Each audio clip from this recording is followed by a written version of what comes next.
I manipulate emotions through airwaves. I never really say like, how does it sound? I don't like that. I'm more of a feeling person, so I'm like, how does it feel?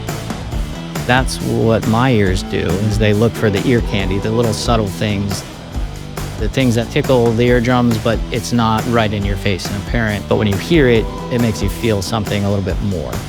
I'm Gentry Studer. I'm the owner and founder of Epicenter Mastering here in Nashville, Tennessee. I'm located out of the RCA building here on Music Row, which is a super famous, all the country songs from the 50s and up have been cut here at publishing houses. This is kind of the heart of Music City, is in this location.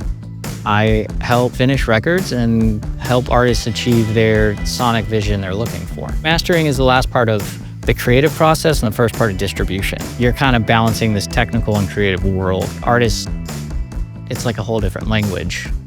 I want it more sparkly and blue, and it's like, okay, what the hell does that mean? You're trying to appease their creative side, which is interesting on the notes, and then also trying to figure out the technical side of what these stores want. I've always said it takes a special kind of idiot to really enjoy this kind of stuff, because it is very technical and whatever. You're fixing other people's problems that they should have fixed way before you. A lot of time mixers don't have sometimes the best of rooms, or they have clients influencing decisions. So a lot of the time with mastering, not only are you making it translate to the outside world, but you're also fixing other people's rooms' mistakes. My style, it's more about subharmonics. It's not playing with a root, the vocal range, right? 1 to 4K, but I like to play in the 600 and 6K range. With me, I play more around with subharmonics and all the little ear candy things, because the mixer spends so much time making it pretty much perfect in the mid-range, and sometimes the more extremes of the frequency spectrum get left out. And then there's all the little ear candy things that you can do to fill it out and essentially enhance what they're doing.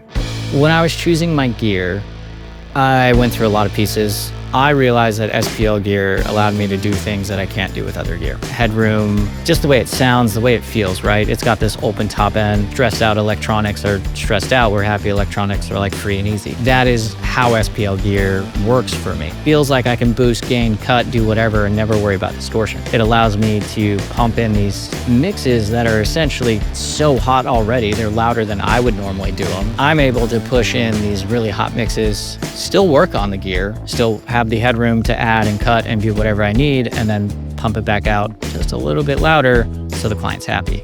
Other pieces of gear, they smear things, they distort, they don't sound as good. SPL is a very easy choice when you want to do something and other gear is holding you back, and SPL is like, here's the keys.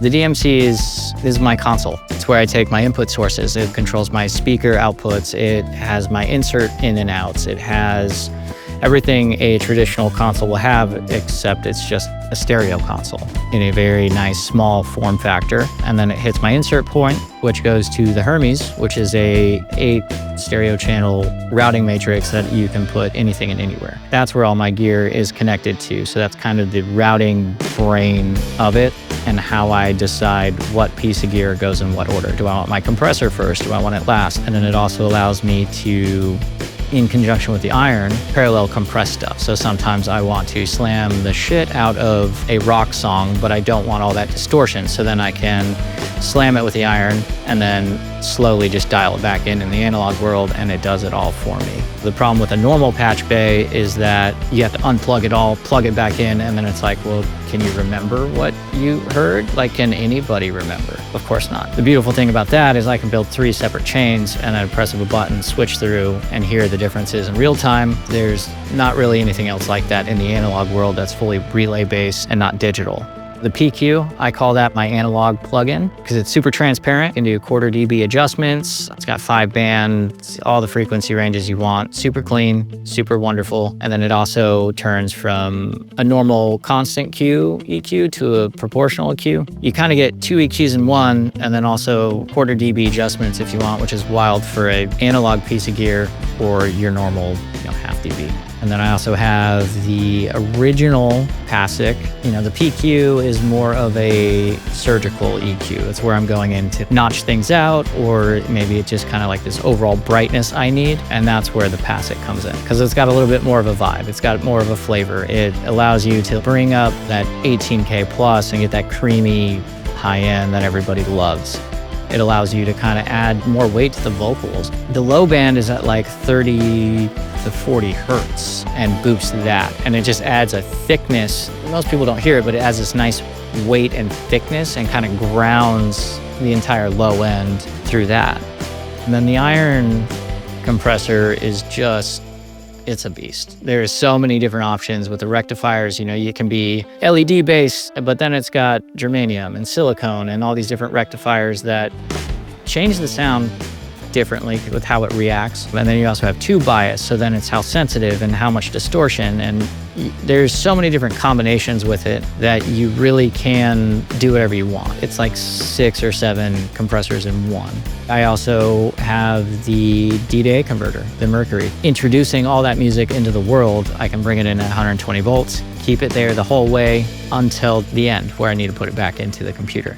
So I'm living in this super high headroom world, which allows me to pipe louder things into it, but it also allows me to find little details and bring those out because there is so much room to adjust and affect things. And then I have the Phonitor as well, the headphone amp. One of my favorite things about the DMC is it has a button for headphone, a Phonitor out. It says literally Phonitor headphone. If you press it, it mutes your mains and then feeds your headphone amp. So with the Phonitor, you know, it's got the cross-feeding matrix, which is great. So then I could dial it in to how I perceive my speakers are cross-feeding. It's got so much power that the transients don't feel suppressed. I also have the S900 in my studio right now. When I first heard that, I didn't like it because it was a lot more open. I didn't understand that sound, and now I've come to love it. And it's the same with the Phonitor, with having the S900 feed my speakers and the Phonitor 3 feeding my headphone amps. I can press that one button, mute my mains with the headphones on, and it almost feels like